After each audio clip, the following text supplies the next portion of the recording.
ഒത്തിരി ഇഷ്ടമുള്ള കാര്യങ്ങളാണ് ഞാൻ ഈ ദൂതിലൂടെ പറയുന്നത്. എന്നെ ഒത്തിരി തൊട്ട വാക്കുകളാണ് ഞാൻ ഈ ദൂതിലൂടെ പറയുന്നത്. ഈ ദാവീദിനെ കുറിച്ച് ഞാൻ ഈ ദിവസം ഒത്തിരി പ്രസംഗിച്ചിട്ടുണ്ട്. പൗലോസും ദാവീദ് എൻ്റെ ഏറ്റവും ഇഷ്ടപ്പെട്ട വ്യക്തികളാണ്. ദാവീദിനെ കുറിച്ച് എത്ര പ്രസംഗിച്ചാലും ദൈവം ഇങ്ങനെ തുറന്നു തന്നുകൊണ്ടിരിക്കുക. ദാവീദിൻ്റെ സങ്കീർത്തനങ്ങളിൽ 70-ലധികം സങ്കീർത്തനങ്ങൾ, 70-ലധികം സങ്കീർത്തനങ്ങൾ ദാവീദിൻ്റെ സങ്കീർത്തനങ്ങളുണ്ട്. ഈ ഒത്തിരി ചോദ്യങ്ങളും ഒത്തിരി ദൈവശബ്ദങ്ങളൊക്കെ ഞാൻ പല സന്ദേശങ്ങളിൽ കൈമാറിയിട്ടുണ്ട്. പ്രത്യേകിച്ച് നമുക്ക് ഈ ടെൻഷനുകളൊക്കെ ഉണ്ടെങ്കിൽ, ഇപ്പോൾ എനിക്കൊരു എൻ്റെ ഒരു പ്രശ്നം പറഞ്ഞാൽ എനിക്ക് എന്തെങ്കിലും ബുദ്ധിമുട്ടുണ്ടെങ്കിൽ എൻ്റെ ഫേസിൽ അത് കാണാൻ പറ്റും. അതെൻ്റെ ഫുഡിനെ എഫക്റ്റ് ചെയ്യും, എൻ്റെ ഉറക്കത്തെ. അത് നമ്മുടെ എന്തൊരു പ്രോബ്ലവും നമ്മുടെ ക്യാരക്ടറിനെ പോലും മാറ്റിക്കളയും. ഈ ദാവീദിന് നമ്മളൊക്കെ പറയുന്നതിനേക്കാൾ ഒത്തിരി പ്രശ്നമുണ്ട്. നമ്മുടെ സാഹചര്യങ്ങളെക്കാൾ വല്ലാത്ത പ്രതിസന്ധികളിലൂടെയാണ് ദാവീദ് കടന്നത്. അത് ജനനം തൊട്ടേ അങ്ങനെയായിരുന്നു. ജനിച്ചു വീണ ടൈം തൊട്ടേ ഇദ്ദേഹത്തിൻ്റെ യാത്ര ഒരു വ്യത്യസ്തമായ യാത്രയായിരുന്നു. ആ സമയങ്ങളിലെല്ലാം ദൈവത്തിൻ്റെ കരം ഇങ്ങനെ വന്നുകൊണ്ടിരുന്നു. ഞാൻ നിങ്ങളോട് പ്രവചിക്കാം, നിങ്ങളുടെ ജനനവും നിങ്ങളുടെ യാത്രകളൊക്കെ ഒത്തിരി ക്രൂഷ്യലാണെങ്കിൽ, നിങ്ങൾ ആ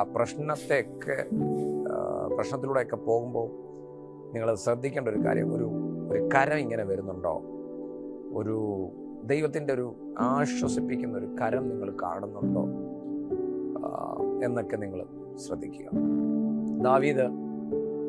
ദാവീദിൻ്റെ ഈ പ്രശ്നങ്ങളൊക്കെ ദാവീദിൻ്റെ ഉറക്കം പോലും കെടുത്തിയെന്ന് എനിക്ക് ചെറുതായിട്ടൊക്കെ ഒന്ന് മനസ്സിലായി. ചില സമയത്ത് ഇദ്ദേഹത്തിൻ്റെ ഉറക്കം പോലും പോകും. അതാ ഈ മിക്ക സങ്കീർത്തനങ്ങളെ നോക്കിയാൽ മതി, അവസാനത്തെ വാക്ക് ഇങ്ങനെ ആയിരിക്കും: കർത്താവേ, ഞാൻ സമാധാനത്തോടെ കിടന്നുറങ്ങും എന്നൊരു അർത്ഥം എനിക്ക് മനസ്സിലായത്. ഉറക്കമൊക്കെ വളരെ ബുദ്ധിമുട്ടായിരുന്നു. പിന്നെ ഈ പ്രശ്നം എല്ലാം കർത്താവുമായിട്ട് പങ്കുവെക്കുമ്പോൾ ഉറക്കം വരും. കർത്താവിൻ്റെ കരങ്ങളിലേക്ക് കൊടുക്കുമ്പോൾ പ്രശ്നങ്ങൾ മാറിപ്പോകും. ഞാൻ നിങ്ങളോട് പ്രവചിച്ചൊരു ദൂത് പറയാം.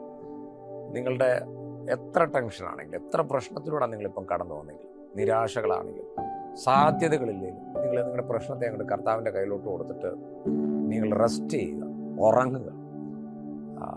നിങ്ങൾ സമാധാനത്തോടെ കിടന്നുറങ്ങുക.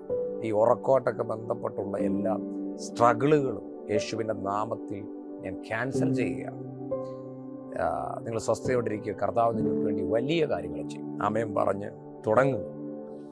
ഈ ദാവീദിൻ്റെ ശത്രുക്കൾ നമ്മളെപ്പോലുള്ള സാഹചര്യങ്ങളിൽ നമ്മുടെ അറ്റ്മോസ്ഫിയറും അല്ല. ദാവീദിൻ്റെ ശത്രുക്കളുടെ എണ്ണം എന്ന് പറയുന്നത് 1-2 അല്ല. സങ്കീർത്തനം 3 പറയുന്നു, ഒരു സൈഡിൽ 1000, മറു സൈഡിൽ 10,000. ഏകദേശം 11,000 ശത്രുക്കൾ കുറഞ്ഞത് ദാവീദിനുണ്ട്. പക്ഷെ ഇത്രയും പ്രശ്നമുള്ള ആളാണ്.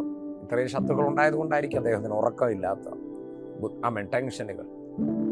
അദ്ദേഹത്തിൻ്റെ സങ്കീർത്തനങ്ങൾ വായിക്കുമ്പോൾ അറിയാൻ പറ്റും, ഭയങ്കര കരച്ചിലുകളാണ്, വലിയ കരച്ചിലുകളാണ്.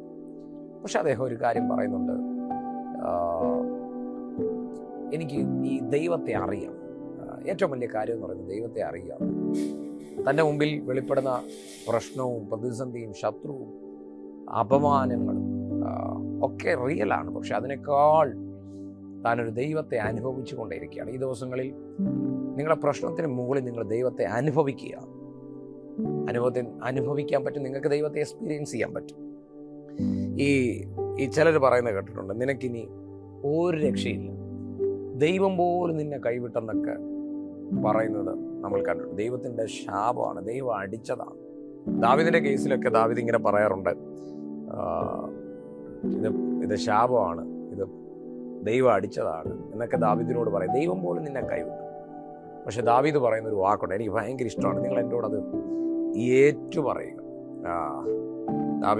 ദാവീദിനോട് ആളുകളും കുറച്ച് ആത്മീയരും കുറച്ച് ദൈവത്തെ അടുത്ത് നിൽക്കുക എന്നൊക്കെ ധാരണയുള്ള ചില അതിവിശുദ്ധരും ദാവീദിനെ നോക്കി പറയാ, എടാ, ദൈവത്തിൽ നിന്ന് പോലും നിനക്ക് രക്ഷയില്ല, ഒരു സാധ്യതയില്ല, ദൈവം പോലും നിന്നെ കൈവിട്ടു. പക്ഷെ ദാവീദ് പറയുന്നൊരു വാക്കുണ്ട്, വാക്യം 3, സങ്കീർത്തനം 3:3.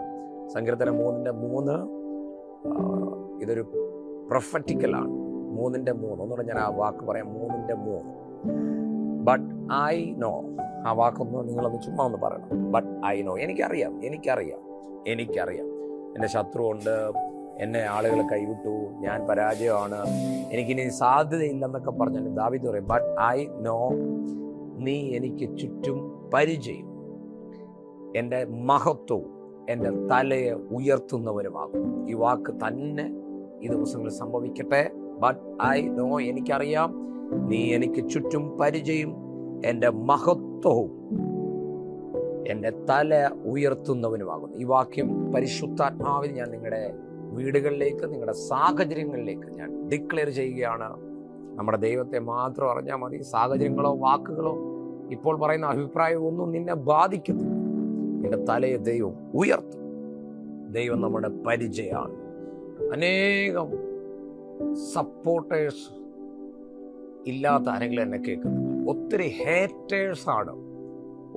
ഹേറ്റേഴ്സാണ് നിങ്ങളുടെ കൂടെ ഉണ്ടെങ്കിൽ, നിങ്ങൾക്ക് സപ്പോർട്ട് ചെയ്യാൻ ആരുമില്ലെങ്കിൽ, നിങ്ങളുടെ ഹേറ്റേഴ്സ് കൂടി വരുവാണെങ്കിൽ നിങ്ങൾക്കിത് അനുഭവിക്കാനുള്ള ഏറ്റവും വലിയ സാധ്യതകൾ കൂടുതലാണ്. സപ്പോർട്ടേഴ്സ് ഒന്നും വേണ്ടെന്നേ, ഒരാൾ പോലും സപ്പോർട്ട് ചെയ്യണ്ട. നിനക്ക് ഹേറ്റേഴ്സ് കൂടുതലാണെങ്കിലും കർത്താവ് നിന്റെ തല ഉയർത്തും. ഹമാസന്ധേരിയൽ ഖമന പ്രവാദന സറ്റാരാബ. ഇതിനകത്ത് ഈ ദിവസങ്ങളിൽ സപ്പോർട്ട് ചെയ്യേണ്ട ആളുകൾ പോലും സപ്പോർട്ട് ചെയ്യാൻ നിൽക്കുന്ന ആരെങ്കിലും ഉണ്ടെങ്കിൽ ഞാനിത് ആത്മാവിൽ പറയുകയാണ്. ഇത് ദൈവത്തിൻ്റെ കൈയാണ്. ദൈവം നിന്റെ കൂടെ ഉണ്ടെന്ന് തെളിയിക്കാൻ പോവുകയാണ്. ദാവീദിന് സപ്പോർട്ടേഴ്സ് കുറയുകയാണ്. 11,000 കുറഞ്ഞത് 11,000 ശത്രുക്കളുണ്ട്. പക്ഷെ അവരുടെ മുമ്പിൽ ദാവീദ് പറയാം, എൻ്റെ തല ഉയർത്തുന്ന ഒരു ദൈവമുണ്ട്. പറഞ്ഞാട്ടെ, വായികൾ തുറന്ന് പറഞ്ഞാട്ടെ, എൻ്റെ തലയെ ഉയർത്തുന്ന ദൈവമുണ്ട്. ഞാൻ നിങ്ങളോട് നിങ്ങളുടെ അടുക്കൽ വന്ന് നിങ്ങളുടെ തോളെ തട്ടി ഞാൻ പ്രഖ്യാപിക്കുക, നിങ്ങളുടെ തലയെ ഉയർത്തുന്ന ദൈവമുണ്ട്. ഈ സാഹചര്യങ്ങളുടെ നടുവിൽ ദാവീദ് പറയുകയാണ്, ഞാൻ ഉറക്കെ നിലവിളിക്കുകയാണ്, കർത്താവെ രക്ഷിക്കണമേ, ലോർഡ് സേവ് മീ. ഞാനിതൊക്കെ നമ്മുടെ മീറ്റിങ്ങിനകത്ത് പറഞ്ഞിട്ടുണ്ട്. രക്ഷിക്കണേ എന്നുള്ള പ്രാർത്ഥന. നിന്റെ കണ്ണുകൾ നിറയട്ടെ. നീ ഒറ്റയ്ക്കാണെങ്കിൽ അവിടെ നിന്ന് കരയുക. കർത്താവ് നിന്റെ തല ഉയർത്തി സമാധാനത്തോടെ കിടന്നുറങ്ങുക. ദൈവത്തിൻ്റെ അത്ഭുതങ്ങൾ നിൽക്കണം. കരച്ചിലും പ്രാർത്ഥനയും ഒട്ടും കുറയ്ക്കേണ്ട, കൂട്ടിക്കോ. കർത്താവ് അത്ഭുതങ്ങളെ ചെയ്യും. ഞാൻ ഈ വാക്ക് നിങ്ങളെ നോക്കി ഡിക്ലെയർ ചെയ്യുക. പറ്റുമെങ്കിൽ നിങ്ങളുടെ കൈയൊന്ന് ഉയർത്തിപ്പിടിക്കുക.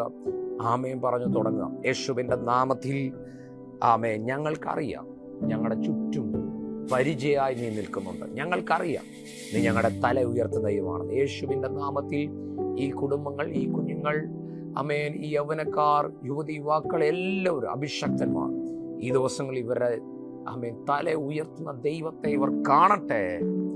ആമേൻ. സമാധാനം ഉണ്ടാകട്ടെ, സ്വസ്ഥത ഉണ്ടാകട്ടെ, വലിയ ദൈവപ്രവൃത്തികൾ ഉണ്ടാകട്ടെ. അടഞ്ഞ വാതിലുകൾ യേശുവിൻ്റെ നാമത്തിൽ ദിവസം ചൊല്ലി ഞാൻ പ്രാർത്ഥിക്കുന്നു. കൈവിരലുകൾ എണ്ണുന്നതിൻ്റെ ആമേൻ അകത്ത് നിങ്ങളുടെ ജീവിതത്തിൽ ഈ ദൂത് ചലിക്കും. നിന്റെ തല ഉയർത്തും, നിന്നെ മാനിക്കും.